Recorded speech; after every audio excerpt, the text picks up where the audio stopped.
Quarta lei do ensino aplicado à teologia: a verdade ensinada deve ter como base uma verdade conhecida.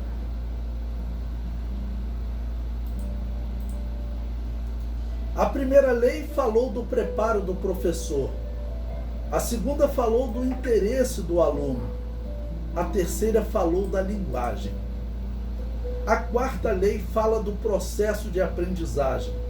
O mestre deve usar fatos conhecidos pelo aluno para aumentar o aprendizado. A quarta lei pode ser bem definida como ensinar o novo através do que lhe é familiar, do que lhe é conhecido. Podemos seguir o exemplo do próprio Deus. Quando ele vai falar das regiões celestiais, da Nova Jerusalém, ele usa coisas, temas, ensinos do nosso conhecimento. Tanto que na Nova Jerusalém é falado de ruas, mas lá não vai haver carro, mas é falado de ruas de ouro. Mas ao mesmo tempo é dito que o que nós vamos encontrar lá são coisas que o meu olho não viu, que o meu ouvido não ouviu e que não subiram ao meu coração, disse o apóstolo Paulo. Ou seja, eu desejo ouro, então o que vai haver lá é algo mais precioso que o ouro. Mas, para que eu entendesse a preciosidade do mundo espiritual, Deus revela o Apocalipse falando da preciosidade do ouro, que os homens, na história, sempre viram como algo muito precioso. Um exemplo bíblico de alguém usando essa lei foi o apóstolo Pedro, explicando aos judaizantes o batismo de Cornélio. Atos capítulo 11, versículos 4 e 17, que diz: Mas Pedro começou a fazer-lhes uma exposição por ordem, dizendo, então primeiramente ele colocou uma ordem, no seu ensino. E no versículo 17, portanto, se Deus lhes deu o mesmo dom que a nós, quando cremos no Senhor Jesus Cristo, quem era então eu para que pudesse resistir a Deus? Então ele usou o seguinte método: olha, eu e vocês, nós experimentamos o dom de Deus. Esse dom é uma raridade. Nós, no dia do Pentecostes, falamos em línguas espirituais. Eles também experimentaram este mesmo dom. Então, se eu digo que o dom lá de Pentecostes foi um dom vindo de Deus, e eles receberam também esse dom que veio de Deus, significa que Deus está operando neles. Então eu não posso negar-lhes o batismo. Então, além de fazer toda uma exposição que foi mais longa, então ele usou uma comparação do que aqueles homens que estavam questionando a atitude do apóstolo Pedro de entrar na casa de gentios, de falar com eles, de dar a oportunidade de salvação. Eram chamados judaizantes, era um grupo problemático, que queria transformar o cristianismo em um segmento do judaísmo. E no judaísmo eles não entravam em casa de gentio. O gentio é que tinha que vir à sinagoga.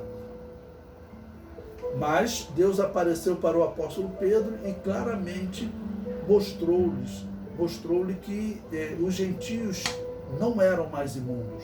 Desde que Jesus morreu na cruz, essa barreira ela foi derrubada. Agora a oportunidade de salvação tinha que ser levada a todos. O comentário prossegue. Veja a parábola do semeador. Os israelitas viviam do cultivo da terra. Então vemos Jesus ensinando uma verdade, tendo como base uma verdade conhecida por eles. Observe que Jesus fala da semente caindo em 4 tipos de terrenos. A semente ao pé do caminho foi pisada pelos homens e comida pelos pássaros. A semente em pedregais, o sol a matou. A semente entre espinhos foi sufocada. E a semente em boa terra produziu fruto.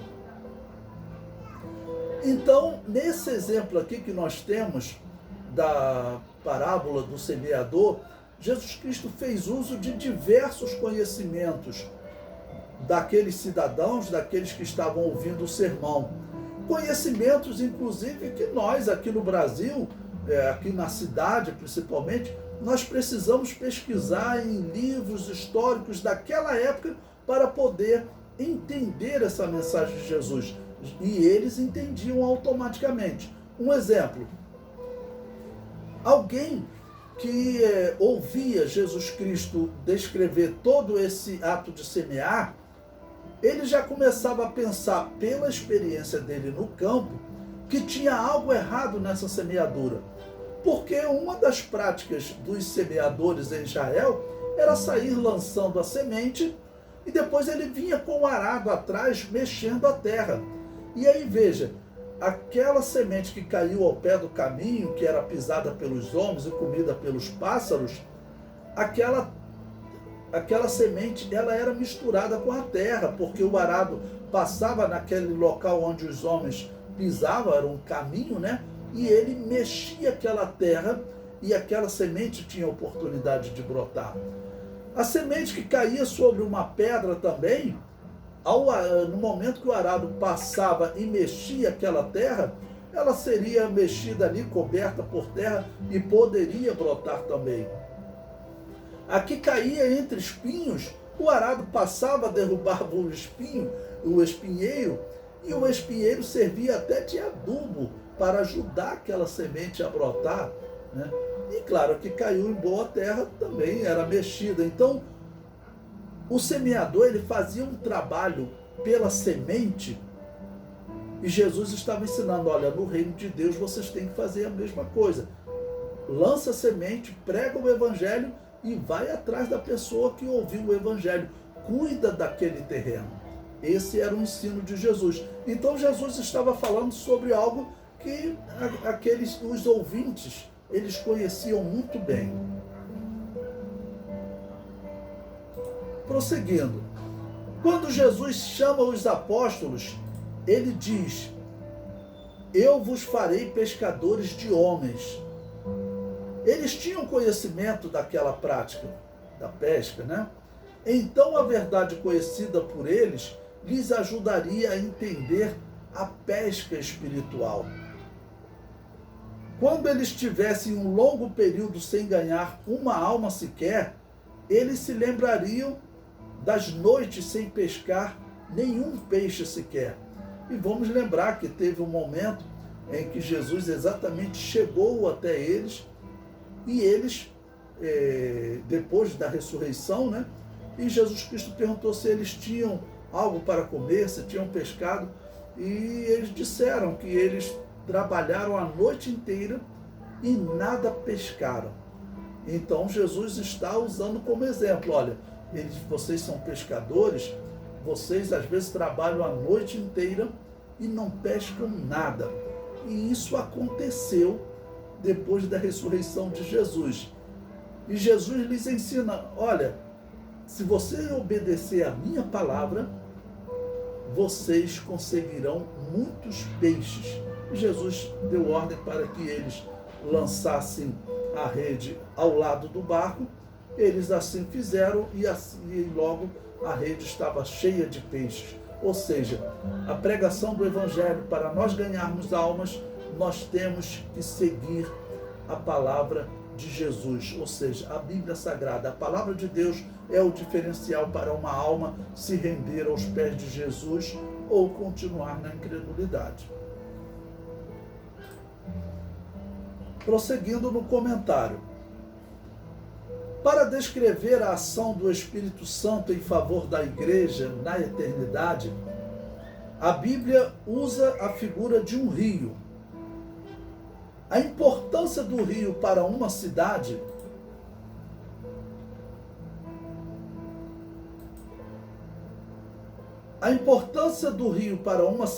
ou nação é a verdade conhecida.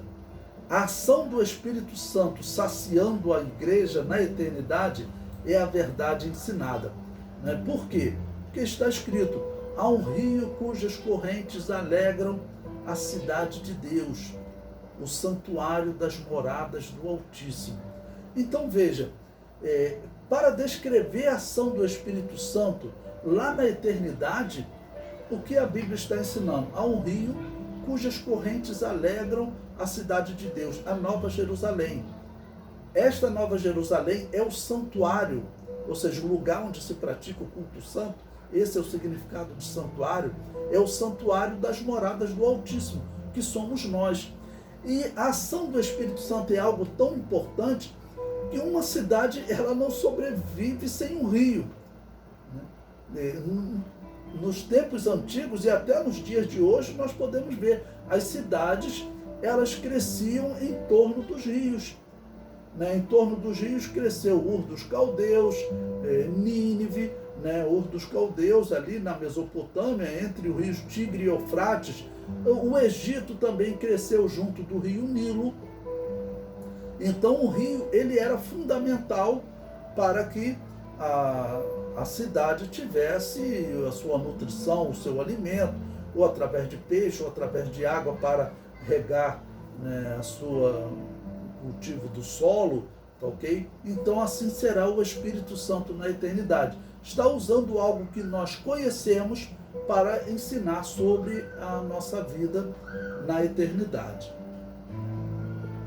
Prosseguindo, para descrever a ação de Jesus Cristo em favor da igreja na eternidade, a Bíblia usa a figura de uma árvore e dos seus frutos.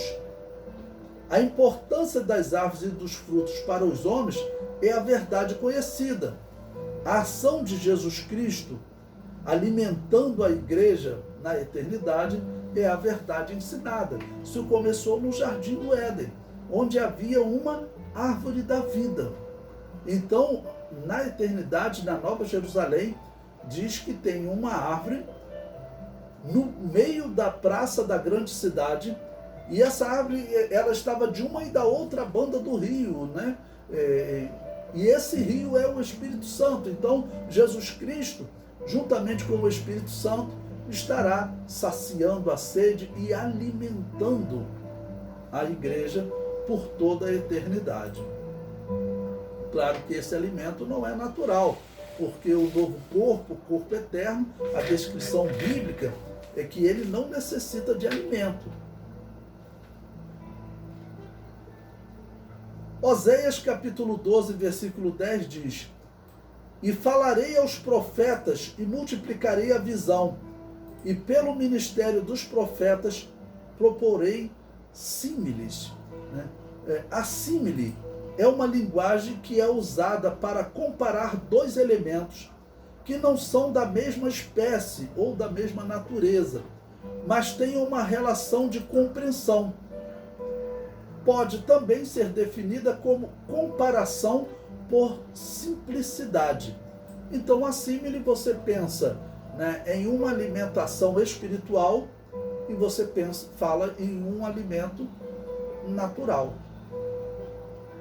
Você veja, para descrever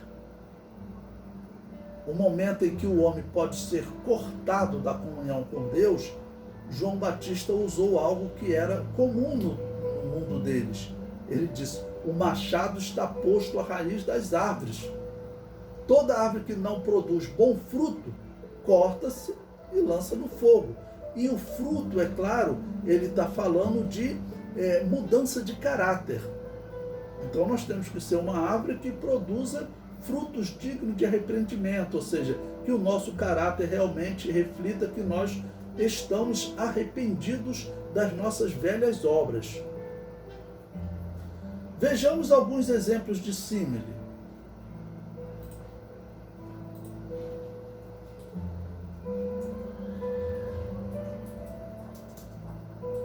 A quarta lei do ensino é similar ao terceiro passo de Herbart para a aquisição do conhecimento. Nós vamos estudar mais à frente. Herbart foi um grande educador, nós vamos estudar as teorias dele. comparar o conhecimento do novo com o velho, ou seja, a assimilação. Era assim que ele chamava. Tá bom? O aluno, o educando, ele tem um conhecimento atual. O novo conhecimento eu comparo com o conhecimento que ele possui. Herbert chamava isso de assimilação. Paulo Freire e a quarta lei do ensino. No pensamento de Paulo Freire, para que a quarta lei do ensino acontecesse, o ensino deveria ter temas tirados do cotidiano do aluno.